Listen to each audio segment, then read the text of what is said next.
Olá, seja bem-vindo a mais um programa Top Money, onde nós conversamos sobre finanças pessoais, dinheiro e investimentos, de uma forma descontraída, sempre leve, com a presença dos nossos especialistas e convidados. E você pode participar conosco, então lembre-se de acessar as nossas redes sociais. No Facebook é facebook.com/TopMoneyTV. Você pode deixar sua dúvida, seu comentário, sua sugestão. E no Twitter, @TopMoneyTV, também para você participar, enfim, enviar seus comentários, suas dúvidas. Hoje a gente não vai responder nenhuma dúvida, porque a gente está com uma equipe um pouco menor do que o habitual. A gente teve alguns desfalques por alguns probleminhas pessoais, mas estão comigo hoje o Ricardo Pereira, o André Massaro, e a gente vai falar basicamente sobre compras de final de ano. A gente sabe que esse é um assunto recorrente, muitas pessoas têm dúvidas sobre o que devem fazer para se planejar para esses momentos, principalmente porque vem aí Natal, algumas pessoas tiram férias depois desse período, e a gente quer ajudar você a responder um pouco dessas dúvidas e a planejar um pouquinho melhor as suas finanças. Lembrando que 2013 tem sido um ano complicado para a nossa economia, a gente vai falar um pouquinho disso também, e isso é mais uma razão para você se preocupar em se planejar melhor e lembrar das compras de final de ano e, por que não, do ano que vem como um todo. Então é isso que a gente vai abordar um pouquinho hoje.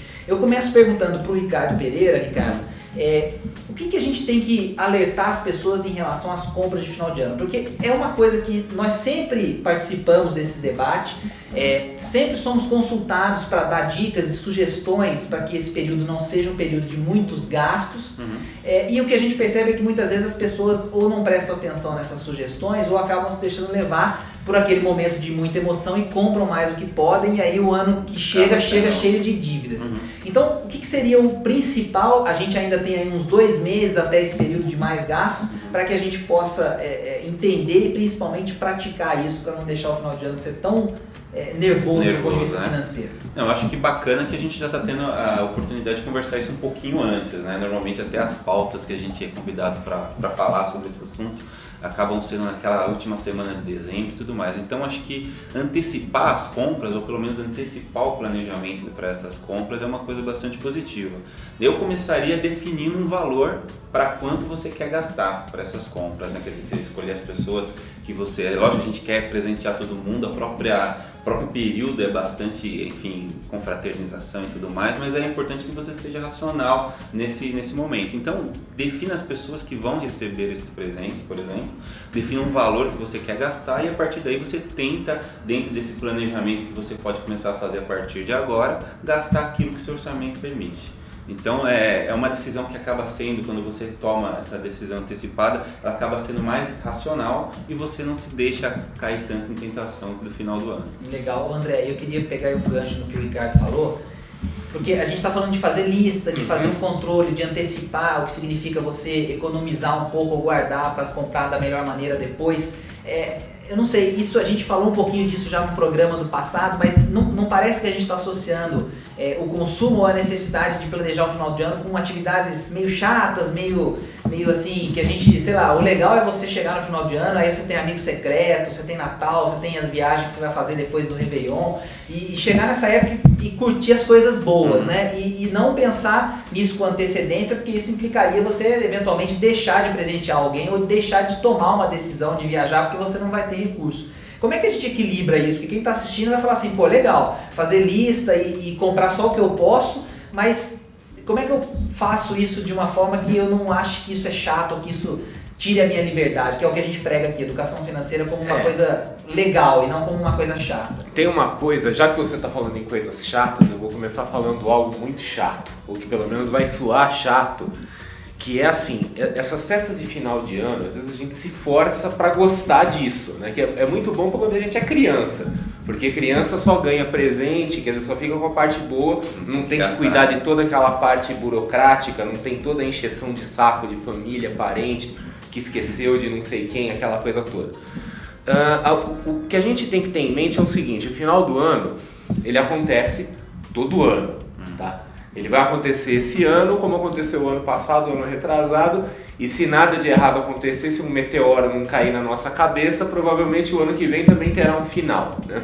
Então essas coisas, a gente pode já planejar isso com muita antecedência, é recomendável que a gente planeje isso com muita antecedência, não só por conta do quesito financeiro, porque quando a gente fala do fim do ano de presentes, por exemplo, vai se aproximando da data, o balanço de forças do comércio começa a pender para o lado do comércio.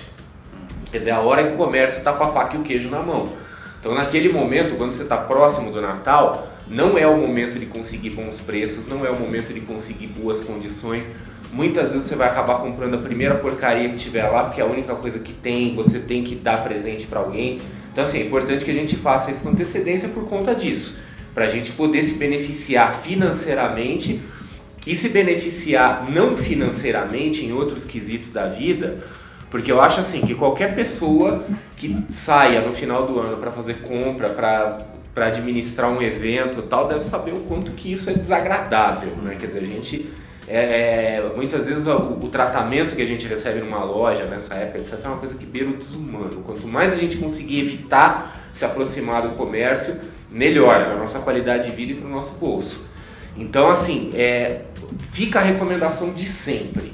Quer dizer, o máximo possível tentar antecipar, dá tempo ainda de fazer, pegando boas condições, etc. Mas já não é muito tempo, então a pessoa precisa realmente ficar apressada para que ela se prepare e não tenha um final de ano estressante. Sempre lembrando, final de ano costuma ser estressante para a maioria das pessoas, né? Tem essa coisa que é uma época de felicidade, de paz, etc. Até né? Mas para muitas pessoas isso significa gastar dinheiro, dar presente, conviver com pessoas que ela preferiria não conviver, quer dizer, não conviveu o ano inteiro por opção e agora vai ter que conviver naquele momento, né? Então tem muita coisa que a gente pode fazer para aliviar o estresse financeiro e não financeiro. Tá, legal. Eu acho que tem um recado importante no que o André está falando também. Eu vou aproveitar a presença e vou perguntar para o Ricardo um pouquinho sobre isso.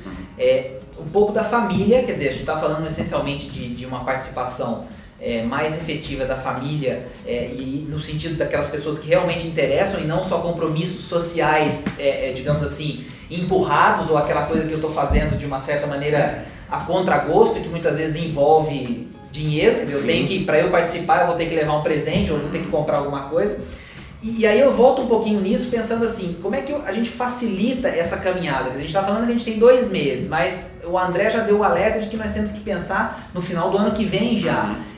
Envolver a família ajuda? Como é que eu coloco a família para me ajudar nesse sentido? Porque tem uma outra coisa que acontece muito, que as pessoas comentam, que assim, se você fala em casa que você vai fazer uma lista de para quem você vai dar o presente, de quanto você pode gastar, etc., as outras pessoas da família começam, putz, mas aí eu não vou conseguir comprar isso, eu não vou conseguir presentear aquele, porque não vai dar, quer dizer, então parece que tem alguém da família que está querendo fazer uma coisa e o resto da família não ajudando. Então, para ser mais objetivo, eu jogo a pergunta para você, Ricardo.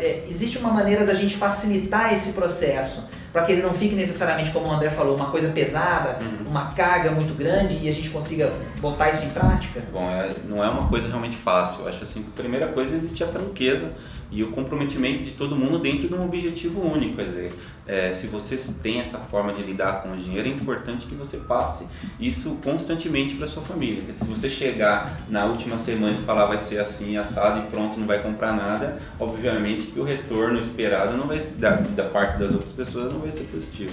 Então, e até a gente pode ter outras reflexões, porque na verdade, pessoas próximas, de repente, você não precisa nem comprar alguma coisa, quer dizer, só de você passar um tempo mais, de repente no cinema, enfim, doar tempo para as pessoas que você ama, pode ter um resultado até melhor do que um presente, uma coisa que você, sei lá, o seu filho vai lembrar pro resto da vida. Então, o que eu penso é que precisa existir esse comprometimento de falar sempre sobre dinheiro, quer dizer, o planejamento tem que ser uma coisa constante, não só para o final do ano, mas para as outras datas, que a gente sabe que não tem como não ter, né? Vai passar o Natal, daqui a pouco tem o quê? Janeiro. Janeiro é um mês também que é específico, tem bastante coisa nova, na verdade, coisa que é específica de janeiro, e você já tem que se programar com antecedência para também não ter o mesmo tipo de problema. Janeiro costuma ser o mês de maior impacto financeiro por causa de impostos, início de material escolar, todas essas coisas. Eu deixo essa última pergunta para você, André, para a gente concluir o nosso raciocínio sobre o assunto. Sabemos que em janeiro é um mês complicado, vem IPVA, vem uma série de coisas. O que essa pessoa que está ouvindo a gente hoje, como é que ela pode fazer para melhorar esse controle? Porque a gente está falando aqui da importância, falamos dos perigos da gente querer eventualmente satisfazer alguns compromissos sociais sem ter a vontade de fazer aquilo, e isso implica muitas vezes gastar. Mas agora para a gente fechar com o como, quer dizer, é basicamente separar um pouquinho do que ganha para botar num investimento, quer dizer, como é que ele operacionaliza essa coisa de beleza, eu quero então começar a planejar as coisas que vão acontecer no ano de 2014, o que eu faço? Tá. Vocês sabem qual que é a melhor forma de você terminar o ano financeiramente em ordem? Não. Pergunta também para os nossos espectadores, né? Quer dizer, qual a melhor forma de você terminar o ano em ordem? É começando o ano em ordem. Muito bom. Tá? Então, o que acontece? Muita gente já está chegando no final do ano, vai comprar presente que não pode comprar, vai gastar o dinheiro que não tem, já está trazendo dívida. Vai gastar todo o 13º. Vai gastar o 13º, esquece que tem janeiro, que é essa fase estressante. Vai entrar no ano com novas dívidas. E ainda vai querer tirar férias e viajar em janeiro. Por aí. Então, assim, eu acho que uma das piores coisas, assim, até para autoestima, né, que quando a gente vira o ano, a gente gosta de acreditar que é como se fosse um novo começo da vida, né? Quer dizer, zerou tudo, a gente vai dali uma nova fase. E você já entra nessa nova fase cheio de dívida. Quer dizer, isso já é ruim, já derruba a pessoa, já mexe um pouco com a autoestima, com o moral, tudo isso. Então, assim, se as pessoas puderem evitar isso, ainda que isso represente uma carga um pouco maior de estresse no final do ano, mas para começar direito. Quer dizer, então, assim, não comprar coisas desnecessariamente, tentar reduzir o valor de presentes, etc. Chega a determinadas situações que o que eu vou falar pode soar também, novamente, um pouco cruel, mas tem um velho ditado da área de finanças que diz assim que, sob pressão, diga não. E isso vale inclusive para presente de Natal. Quer dizer, se a pessoa está numa determinada situação de aperto, ela precisa ser forte, resistir à pressão social e de repente chegar para a família e falar: pessoal, desculpa, esse ano não vai dar. Não me deem nada porque eu não tenho condição de retribuir nada para ninguém. Talvez no máximo comprar presente para as crianças, porque é aquela coisa, né, já tem um pouco mais de dificuldade de entender que talvez seja um momento de dificuldade. Mas é melhor tirar o pé do acelerador, porque eu quero lembrar o seguinte: nós estamos com um endividamento altíssimo, nossas taxas de juros continuam altíssimas, a nossa economia está começando a dar sinais estranhos. Então hoje, essa situação assim de pleno emprego aí que a gente tem assistido nos últimos anos, não sabemos se isso vai continuar ao longo de 2014, etc. Quer dizer, existe uma série de... O próximo ano é um ano que tem muitos componentes de incerteza. Quanto mais a pessoa se esforçar para entrar em 2014 assim, redonda financeiramente, ou pelo menos reduzir o nível de endividamento, quer dizer, entrar melhor do que começou, ela vai reduzir bastante o estresse decorrente dessa incerteza. Legal, eu acho que o recado está dado, hein? A gente está aqui preocupado com você. E você tem duas alternativas ao ver um vídeo como esse. Pode só dar de ombros e né, nada vai mudar, e chega em dezembro e as coisas estão como elas estão e gastando mais do que deveria, ou pode entender como um alerta, uma mensagem positiva de que planejamento financeiro faz diferença. Exatamente, as pessoas elas vão enxergar de duas formas, ou vão achar que, ou talvez três formas, né? Uma forma é achando que a gente é louco, o que é normal, nós estamos acostumados.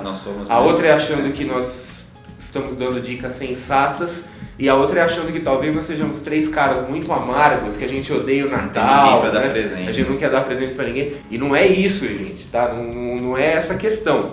Nós queremos muito pelo contrário, nós queremos que todos tenham um excelente 2014, que todos ganhem muita grana, que se possível fiquem ricos, que não tenham dívidas, só que para a maioria das pessoas no Brasil isso vai envolver algum tipo de sacrifício no final desse ano.